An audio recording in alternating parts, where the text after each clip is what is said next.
Giant Voice, the official podcast of the U.S. Navy's largest overseas installation, Commander Fleet Activities Yokosuka. This is the Giant Voice Podcast.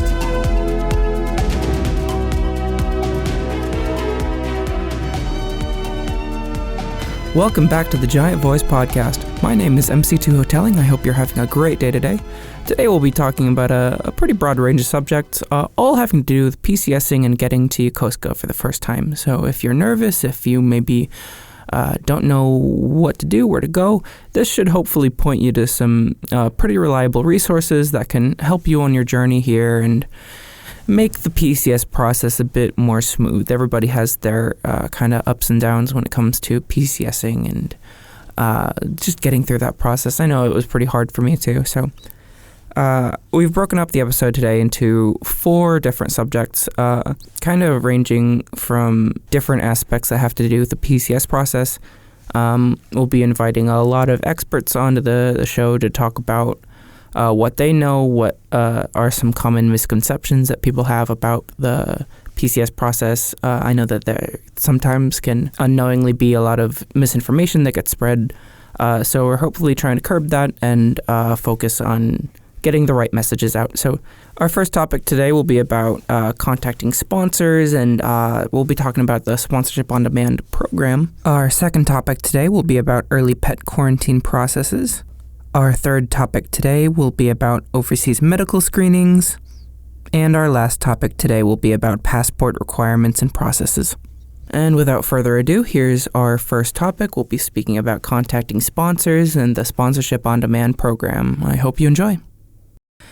So for our first topic today, we'll be speaking with Shannon Miller and Lena Urena.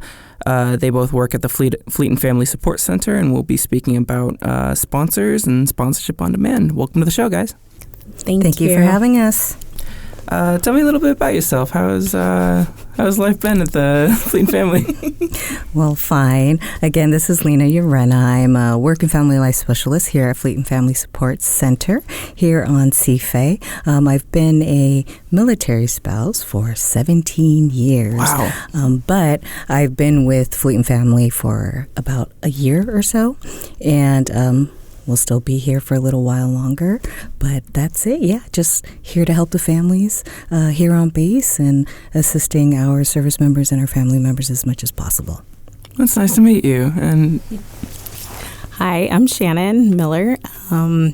I have been a military spouse for 10 years, a little bit over 10 years. I've been here in Yokosuka for 5 years, and I've been working at Fleet and Family Support Center for a little over 7 months. I've been, I would say, active in the community for the entire time that I've been here, and I'm very grateful and thankful to have this job to continue to help support the families here at CFA and just spreading the information that, that the mission that Fleet and Family is supportive of, and the mission for families here in the Navy and here at CFA as well. Nice. Well, that's what I'm hopefully here to do, help you out with. For our first question, just for the people who might not know, what is a sponsor, and if I'm getting orders, how can they help me? Okay, so basically, a sponsor is a trained service member that assists an incoming gain's adaptation to their new lifestyle here on CFA. So it's also their living environment as well as their working environment at the command. So essentially, a sponsor helps the incoming service member and their families settle in faster at their installation by providing information regarding housing, childcare, employment opportunities, what schooling options they'll have, what medical options are available here on base, moving with pets, cultural adaptation, as well as any other activities that are available to them here on CFA. So again, ultimately sponsors are here to support and minimize the stress for the service member that's coming in. Thank you very much. And when do I need to contact my sponsor? So the incoming gain will be contacted by their sponsor as soon as he or she is assigned one from the gaining command. Got it. And, how do I contact the sponsor? So during the initial contact from the gaining command sponsor, all contact information will actually be exchanged. So this will include phone numbers, emails, that way they can be in touch with each other. Is there anyone else I should contact besides the sponsor? The sponsor should be the incoming gains main point of contact. There are some other options for the incoming gain to explore and regarding to their PCS. So the first thing is sponsorship on demand. It's a great opportunity for service members and their families to get information regarding their move. We have sponsorship on demand on the first and third Thursday of every month, starting at 08 Japan Standard Time. We have CFA department heads and representatives available through Microsoft Teams for this hour-long forum live, so they can ask questions and then get the responses and hopefully get them right the first time. There are subject matter experts available to answer those questions for the service member or the family member for their upcoming PCS. Also available and is a great resource is that Perspective Gains and their ombudsman for their command. So ombudsman can be reached, and they are an excellent resource for referrals as well. They are a point of contact that every service member and their family member should know about, as they are the link between the service member and the command and the family members. If they can't find their ombudsman, they can contact Fleet and Family Support Center, and we can get them that information as well. CFA has made a great initiative and a campaign for hashtag Welcome Aboard Yokosuka, which covers essential topics for newcomers through this podcast and a series of informative articles through my CFA Weekly as well. And then the PAO has been instrumental in updating the Welcome Aboard page through the CNIC CFA website. That has been updated with amazing information. It's right at your fingertips, links to everything that an inbound family member or a service member would need to know about coming here to Yokosuka. Thank you very much. Last question I had before I turn it over to anything you might have is how would one become a sponsor, and what does that process involve? Well, Fleet and Family Support Center is the only outlet that service members can become sponsors. So they would need to complete training. They'll receive a verification letter from our office. And then they must be a E5 or a senior E4 on their second tour of duty with a must promote or early promote on their most recent evaluation. As long as they're that, they can be a sponsor, obviously E5 and above. Got it. Thank you very much. And before we turn over to the next subject, is there anything you want to add, just that you think people might need to know about, anything like that? Any plugs? Well, if you are at a command on CFA and you are interested in being a sponsor, you are more than welcome to contact us at Fleet and Family, and I can provide the general email for that, and that is ffcinfo@us.navy.mil. If you'd like to give us a call here, it's DSN 243-3372. Yeah, definitely get your command or department request in. Lena heads and spearheads our reload program, and I assist her with it. And we have a lot of fun doing sponsorship training. We learn a lot every time we do sponsorship training. We get great questions from service members out there who are wanting to make this a fun and good collateral duty for incoming PGs and their families. It is one of the better, I think, collateral duties that a service member could have too. Awesome. Yeah, thank you guys so much for being on the show today. Thank you for having us. Thank you so much. For our next topic today, we'll have Captain Tori Allen. How you doing? Good. How are you? And what are we discussing today? We are discussing the pet import and quarantine laws for Japan. So tell me about them. Tell me kind of what goes all into that, especially in PCSing. Yeah, so number one is that Japan requires that all pets that are imported into the country be quarantine for 180 days. That's not just for people who PCS, that's everyone, including Japanese citizens.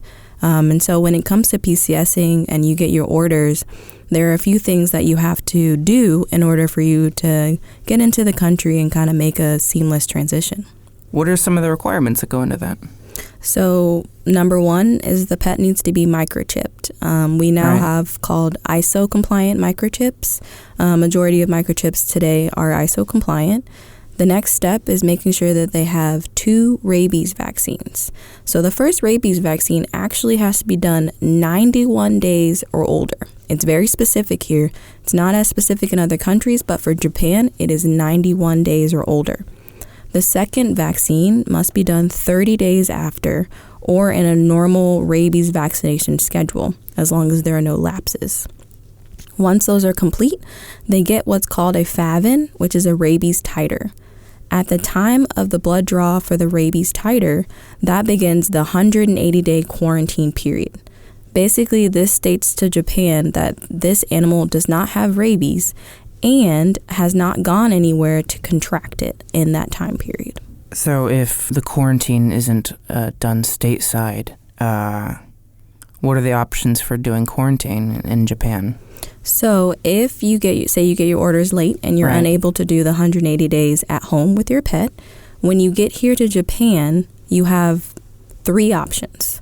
1, depending on the length of time, if you're still in the Navy Lodge and you're doing your house hunting.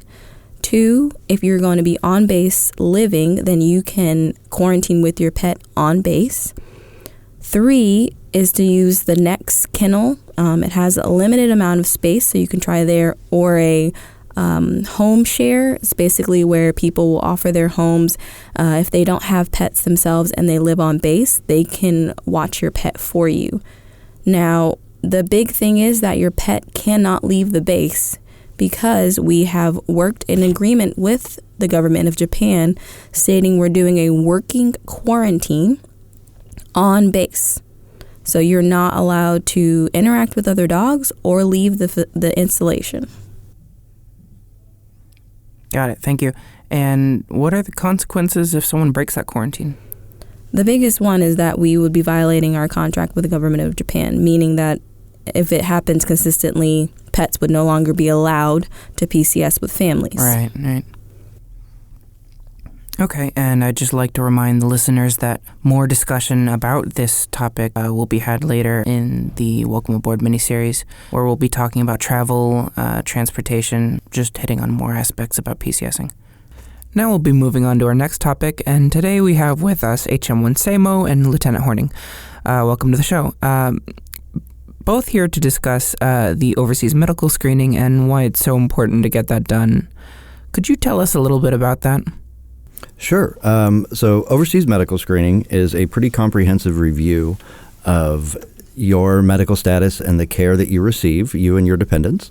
And we do it primarily, not just because it's per instruction, but to ensure that we have the adequate resources to care for you and your dependents when you arrive here on the ground. As we're well aware, we have a much more limited range of facilities, limited number of providers, and a limited number of options if we can't care for you at the MTF here on base. So we want to make sure that when you get here, we can take care of your medical and educational needs to the standard that your family expects. Thank you. And if someone were to not go through the overseas medical screening, would that have any impact on the dependent entry approval?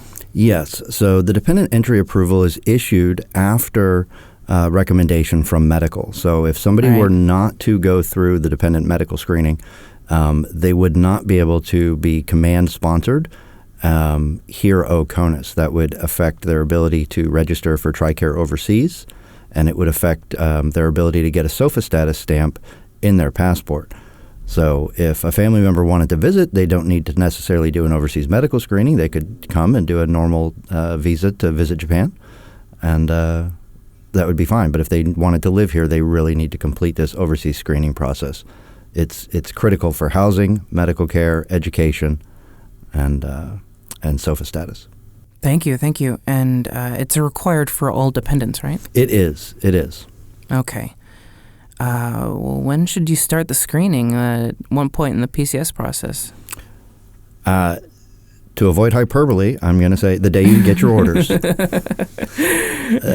is as fast as possible. Okay. There is a timeline, and I think HM1 can talk about that. Yes. Per BUMED instruction, the CEO of the transferring command must ensure all service members are screened within 30 days upon receipt of orders and 60 days for family members. Thank you, HM1. And how does one get the screening started? Yes. So the service member and family member should go to their local MTF and see the suitability screening coordinator and get the forms necessary. So there's plenty of forms that they need to fill out. They have to see the provider, and if there's any medical inquiries, it has to be forwarded to the gaining command to give a suitability recommendation from the gaining command. Thank you. There are some unique situations where somebody may be in a remote area and receive all their care from a civilian facility. In cases like that, we don't require them to drive. If the MTF is more than an hour away, they're not required to go to that MTF. They can actually contact our office here in Japan through their sponsor, receive all the appropriate paperwork, and take that to their civilian provider in their remote area to get that filled out. That would then get forwarded to us, and our providers here would take a look at it, and if they had any questions, we would get in touch with them and try and get some more clarification on that. But if somebody is stationed in a remote area and doesn't normally have any access to an MTF, that's not a deal breaker at all. That's something we handle quite often. Okay, got it. And are there any specific requirements for the Exceptional Family Program? So the Exceptional Family Member Program is a little bit adjacent to this process. As I'm sure you're aware, it's governed by the DoD Instruction 1315.19. It's a mandatory program, but being on EFMP does not preclude you from an overseas assignment. In fact, now each and every person is screened individually regardless of their category of EFMP. And there have been many cases recently that we have been able to support even Category 4 and Category 5 family members here in Yokosuka. Thank you. And where would I go for more information if I needed it? So your MTF EFMP coordinator will have that, but each unit actually does have an EFMP coordinator who can get you all the information and get you all the points of contact you would need. All right, thank you. Is there anything you think I missed? Any important topics that you'd like discussed? The one thing I would say is if you forget everything else we've said, remember these three things. Start early. Right. Be thorough. And be patient with us. And and we will get you processed, and we'll get you on your way to Japan if that's the best place for you. Oh, thank you very much, sir. We'll be moving on to one more topic, and that is the passport requirements and processes for no fee and tourist passports. And joining me for that is Miss Luann Dyson. How are you doing? I'm doing great. Thanks for having me. So, just to start off, who needs a passport to PCS to Yokosuka? So if you're talking about special issuance passports, that depends on the foreign clearance guide. So anyone who has travel orders overseas, they should first look at the foreign clearance guide to see who is required to have one, who is authorized to have one, because those are two different things. Right. To go to Japan, though, if you are military personnel, it really depends on your command that you're going to and then the billet that you're assigned to. For military dependent, all military dependents who are eligible, usually U.S. citizens, are required to have it. And then civilians, DOD civilians, and their dependents are required to have it. So what are the requirements for getting one of these passports? So for the special issuance passport, you have to be on travel orders. You have to have a travel authorization to receive one. Okay. And what's the difference between the no-fee passports and the tourist passports? So the no-fee passports or the special issuance passports, they are used for official government travel.